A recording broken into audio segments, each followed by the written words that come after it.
Assalamualaikum warahmatullahi wabarakatuh.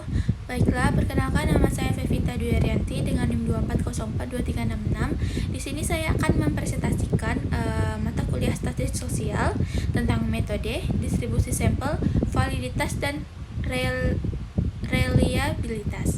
Baik, lanjut saja ke yang pertama. Baik, pada pertemuan kali ini kita akan membahas dasar-dasar penting dalam metodologi penelitian, yaitu bagaimana cara memilih sampel yang benar, memahami distribusi sampel, serta menilai kualitas instrumen melalui analisis validitas dan reliabilitas. Baik, yang pertama itu ada apa itu metode sampling. Metode sampling adalah teknik yang digunakan untuk memilih sebagian kecil anggota populasi agar dapat mewakili keseluruhan populasi dalam penelitian. Tidak mungkin meneliti semua populasi karena keterbatasan waktu, biaya, dan tenaga, sehingga diperlukan teknik sampling yang tepat. Tujuan utama sampling adalah agar hasil penelitian dapat digeneralisasikan ke seluruh populasi secara akurat. Oleh karena itu, teknik pengambilan sampel harus disistematis, terukur, dan sesuai dengan karakteristik populasi yang diteliti. Baik, yang selanjutnya itu distribusi sampel. Distribusi sampel menggambarkan penyebaran nilai-nilai statistik suatu sampel jika pengambilan sampel dilakukan secara berkali-kali. Misalnya, jika peneliti mengambil 5 sampel berbeda dari populasi yang sama, setiap sampel akan menghasilkan nilai rata-rata yang sedikit berbeda. Kumpulan nilai-nilai rata-rata tersebut kemudian membentuk distribusi sampel. Memahami distribusi sampel membantu peneliti mengetahui seberapa besar sampling error dan menentukan beberapa dekat nilai sampel dengan nilai populasi sebenarnya. Selanjutnya ada Central Limit Theorem CLT.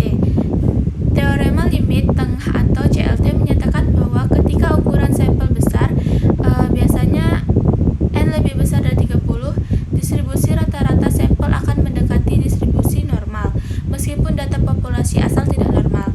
Konsep ini sangat penting dalam statistik karena memungkinkan peneliti menggunakan berbagai uji statistik yang berbasis distribusi normal, seperti uji hipotesis dan perhitungan interval kepercayaan. Semakin besar ukuran sampel, maka semakin stabil distribusinya.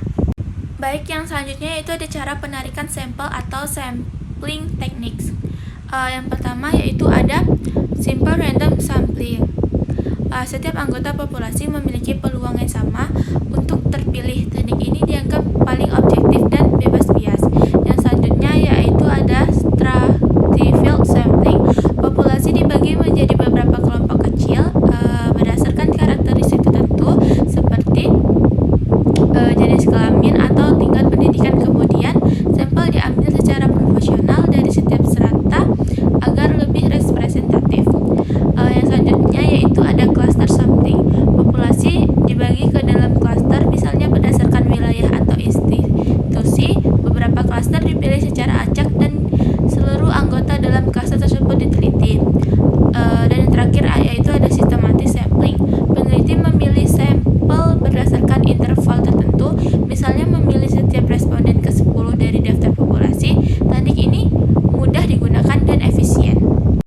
Baik, yang selanjutnya itu ada analisis validitas data. Yang pertama yaitu validitas isi, menilai apakah item dalam instrumen sudah mencakup seluruh aspek konsep yang diukur. Biasanya dilakukan melalui penilaian ahli expert judgment. Dan yang kedua itu ada validitas konstruk, mengukur apakah hubungan antar item sesuai dengan teori atau kontrak tertentu.